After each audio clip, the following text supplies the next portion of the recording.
Welcome to PC Error Detective.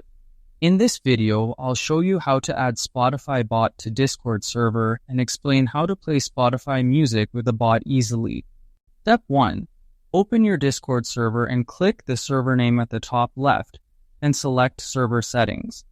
This is where you manage apps, bots, and important server options. Step 2. Go to the app directory from the left sidebar inside Server Settings. The app directory helps you find verified bots that can safely be added to your server. Step 3. Search for a Spotify-compatible music bot like Greenbot. Then click on it and choose Add to Server. This step is important because Discord itself does not stream Spotify music directly. Step 4. Select your server, click Continue, review the permissions, and click Authorize.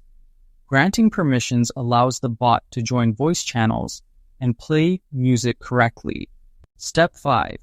Join a voice channel and use commands like play followed by a song name.